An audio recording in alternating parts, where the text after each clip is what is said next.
আসসালামু আলাইকুম জনগণ। আশা করি সবাই খারাপ আছেন ও আশা করি সবাই ভালো আছেন।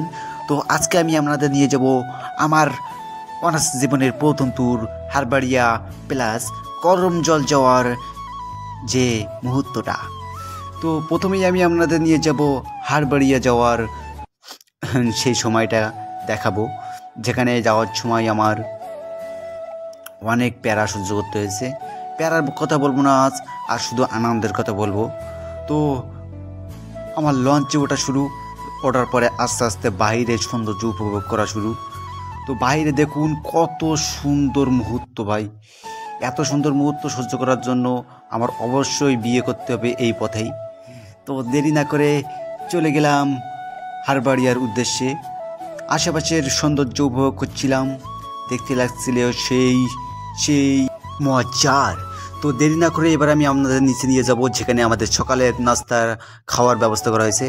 তো সবাই হচ্ছে আমার দুষ্টু পোলাপাইন বন্ধু, দুষ্টু না কিন্তু মজার আছে। সবাই খাওয়ায় ব্যস্ত, আর দু একজন আমার পোলাকে সামিল হচ্ছে। তো এবার আমি নিয়ে যাব উপরের তলায়, দেখুন আমার বন্ধুরা কি বলে আর কি করে।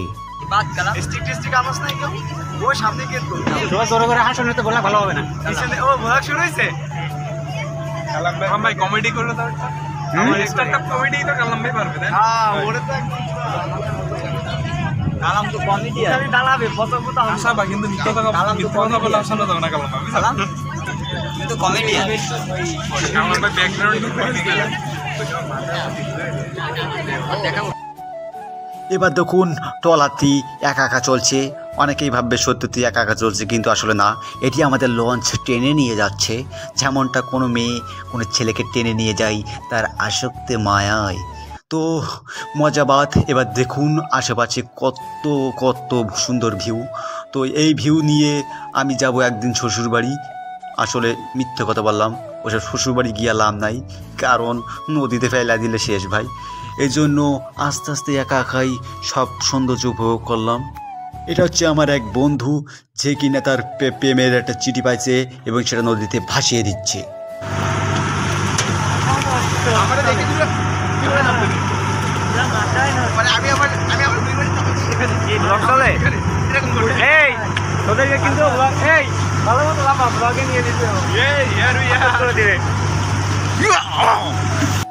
হ্যালো গাইস, আমরা এই যে শিপু আমাদের সর্বদা নারী প্রেমে নিয়োজিত, আর এই যে আমাদের আবুল কালাম বিশিষ্ট সমাজসেবক ও কমিটির সদস্য আহ্বায়ক। আমি অনেকের উদ্দেশ্যে একটা কথা বলতে চাই, অনেক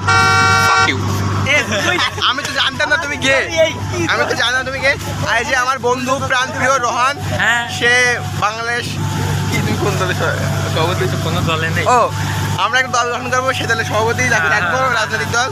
আর এই যে শিপু, তিনি একজন বিশিষ্ট মাদক ব্যবসায়ী।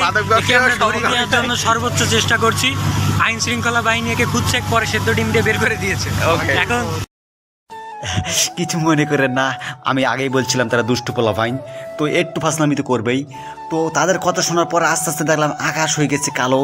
এবার আমার কিন্তু লাগছে না ভালো, কারণ আমাদের লঞ্চে অনেক মেয়ে মানুষ আছে, মানে আমাদের মহিলারা, যারা কিনা ভয় পায়।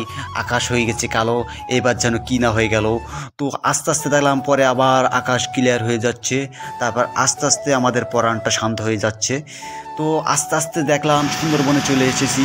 সুন্দরবনের গাছপালা দেখে আমার তো লাগছে সেই, কারণ এখানে আছে আমার আদি প্রজন্মের বানর ভাইরা। তো তাদের সাথে দেখা হলে অবশ্যই হাত মেলাবো, হাত যদি চড়াই তাহলে তো আমি গেলাম। তো তারপরে কিছু সময় পর দেখলাম একটা লঞ্চ নেওয়া স্টিমার যাই জানি না, চাইটা হবে। এর মধ্যে কিছু বিদেশি মানুষ ছিল, তাদের সাথে একটু ফাসলামি করলাম আমি। ফাসলামি করার জন্য হয়তো তারা আমার ভাষা বুঝতে পারে না বলে আমি বেঁচে গেছি, নয়তো বাঙালি হইলে আমারে পিটাইয়া একেবারে সাল তুইলা দিত। তো আমি এমন কোনো খারাপ কথাও বলি নাই যে আমারে মারবে, তো একটু ফাসলামি করলাম এই আর কি। তারপর চলে আসলাম হারবাড়িয়া। এটাই হচ্ছে হারবাড়িয়া লঞ্চ থেকে নামার পরে যেখানে আমরা সবাই উপস্থিত হলাম। তো এখানে আস্তে আস্তে গিয়ে দেখলাম ভিউটা সেই আকারের। তো প্রথম আসলাম আমার লাইফে হারবাড়িয়া। তো এই জায়গাটা কিন্তু অনেক অনেক সুন্দর। তো কিছু সময় পর আস্তে আস্তে ভিতরে গেলাম, তারপরে দেখলাম এখানে অনেক বাঁদর আছে। তো ওই বাঁদর পিছনে না, সামনে। এবার সামনে দেখবেন বাঁদর যে বাদরগুলো দেখে আমি হয়েছি অনেক উতাল, আর তারা আমারে ভাবছে মাতাল, এই জন্য করছিল তারা, আমি দিয়েছি দৌড় দিয়ে ওখান থেকে সারা। ও সামনে আছে আমার বন্ধু বান্ধব প্লাস আমার ম্যাডামরা। তো দেখুন সামনে হঠাৎ করেই আমার আদি বংশের সাথে দেখা, তাদের সাথে আমি একটু সেলফি নিতে চাইলাম, কিন্তু সামনে যেতে পারলাম না, কারণ যদি একবার চট দিলে আমার লাল করে দেবে তাদের ওইটার মতো, তো ওইটার কথা বললাম না। তো দেখুন এখানে অনেকই আছে বাদর, তাদের কাজ হচ্ছে বাদরামি করা না, তাদের কাজ হচ্ছে আমাদেরকে তা দেওয়া। তো তারা বাদরামির চেয়ে আমরা হয়তো বেশি বাদরামি করেছি। তো এটা হচ্ছে সুন্দরবন পূর্ব বন বিভাগ বাগেরহাট। তো আস্তে আস্তে ভিতরে প্রবেশ করলাম হারবাড়িয়ার। তো বন্ধু বান্ধবরা সব আগে চলে গেল, আমি ছিলাম তাদের পিছে, কারণ যদি বাঘ আসে তার সাথে মোকাবেলা করার জন্য তো আমাকেই থাকতে হবে। কিসের জন্য জানেন? দৌড় দেওয়ার জন্য, কারণ আমার দরকার পিছন দিয়ে তাদের আগে দৌড় দেওয়া, তারা যাই হোক, দরকার বেঁচে থাকলে তার জন্য আমি আবার পিছনে ফিরে আসবো, সমস্যা নাই। তো আস্তে আস্তে মহিলা পোলাবানদের সাথে হেঁটে গেলাম। তো তারা আমার বলাকে হাই দিচ্ছে, কিন্তু আমি তো ভয় পাচ্ছি যদি আমার বাসা থেকে কেউ দেখে যে আমি মহিলাদের মাঝখানে, তাহলে আমার নিশ্চিত আমার পিঠে বাঁশের বাড়ি পড়বে। এই জন্য বেশি ফাঁকামি না করে তাদের সাথে হেঁটে গেলাম। আর তারা তো আমার মাঝে দাঁড়িয়ে শুধু আমারে উল্টো পাল্টা বলে যে আমি হাই দেই, কিন্তু আমার তো ভয় করে ভাই। পাশে আছে বাঘিনী আর বনের ভিতর আছে বাঘ, তো দুইটা মিলে গেলে কিন্তু একবারে শেষ আমরা। তো সবাই হাই দিচ্ছে, আমি হাই নিতে চাই না, তাই তোমরা বাই হয়ে যাও। আর সামনে হচ্ছে আমার বন্ধু, তার নাম হলো রাহি। সে কিন্তু একটা সুন্দর পোলা, কারণ সে খেলতে পারে ক্রিকেট সেই আকারের মজার। তো সামনে আস্তে আস্তে সবাই আমরা হেঁটে গেলাম। হাঁটতে দেখলাম বনের মাঝখানে কিছু দেখা যায় কিনা, তা আমি তো কিছুই দেখতে পেলাম না। আশা করছিলাম হয়তো কোনো বাঘ বা হরিণ দেখবো, আর বাঘ দেখলে আমি পিছন দিয়ে দৌড় দেবো। তো সবাই হয়তো আমাদের বাঘিনীরা আসছে, এই জন্য হয়তো বাঘ ভয় আর আসে নাই। কিন্তু হরিণ তো আসার কথা ছিল ভাই, কিন্তু হরিণও আসলো না। কিন্তু সেটা ব্যাপার না, হরিণ আমি সামনেই দেখাবো করম জলে গিয়ে, সেখানে আমি অনেক হরিণ দেখেছি। তো বনের ভিতরে না, সেগুলো ছিল একটা খাঁচার মধ্যে, তো সেটা দেখাবো পরে। তো আমি আস্তে আস্তে হেঁটে গেলাম, যাইতে সুন্দরীদের দেখলাম। শুধু সুন্দরী বলতে কারো জানুন, আমি কিন্তু মেয়েদের বলি নাই, আমি আসলে সুন্দরী গাছের কথা বলেছি। তো আশেপাশে সব আছে সুন্দরী গাছ, তো তাদের দেখে তো আমি হয়ে গেছি মুগ্ধ। আস্তে আস্তে আবারও হেঁটে গেলাম, সামনে যাইতে সব কিছু লাগছে সেই আকারের সুন্দর। তো এই সৌন্দর্য উপভোগ করতে হলে আমাদের সবাইকে আসতে হবে হারবাড়িয়া। তো যারা কখনো হারবাড়ি আসেন নাই, তারাই একবার হলেও আসার চেষ্টা করবেন, কারণ এখানে সৌন্দর্যতা সেই আকারের মজার আর সুন্দর দেখতে।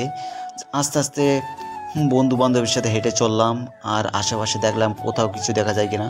তো অনেক গাছের উপরে দেখলাম বৈজ্ঞানিক নাম দেওয়া আছে, তো আর সেই গাছের নাম, তো এটা ছিল কি গাছ, এটা হচ্ছে আমি চিনতে পারছি না, কারণ আমার চোখের সমস্যা হয়েছে আর আমার মনেও নাই, সেদিন আর বললাম না। তো যাই হোক, আস্তে আস্তে আবার হেঁটে চললাম, আশেপাশের ভিউ উপভোগ করলাম। তো দেখতে অনেক দূরে এসে গেছি, সবাই আমাদের সামনে চলে গেছে, আমি চলে গেছি পিছনে, কারণ আমার একটু ভিডিও করার দরকার, কারণ আপনাদের তো দেখাতে হবে, নয়তো তো আবার আমার তো ভিউ হবে না। আর যদি এত সময় কিছু বলে থাকি আর ভালো লেগে থাকে, তাড়াতাড়ি আমাকে সাবস্ক্রাইব করুন এবং লাইক শেয়ার কমেন্ট করুন, যাতে আমি আবারও ভিডিও বানাতে পারি।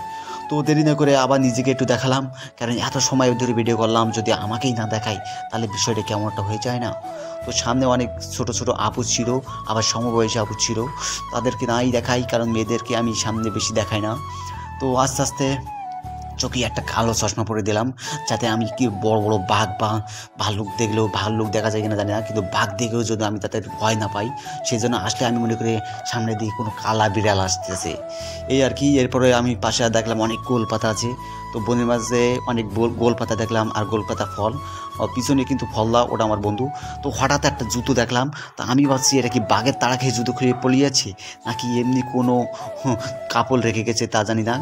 আস্তে আস্তে হারবাড়িয়ার একটা পুকুরের সামনে আসলাম, এখানে কিন্তু সেই সৌন্দর্য দেখা যাচ্ছে।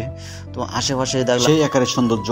তো এই পুকুরটা হচ্ছে বন্য প্রাণীদের পানির জন্য, মানে পানি খাওয়ার জন্য আর কি একটা পুকুর করা হয়েছে। তো তারপরে এটা হচ্ছে শাপলা টাওয়ার। তারপরে আর কিছুই বলবো না, কারণ আমার ডোলা কাজকে এই পর্যন্তই। আশা করি সবাই ভালো লেগেছে। এরপরে আছি করমজল নিয়ে। আসসালামু আলাইকুম।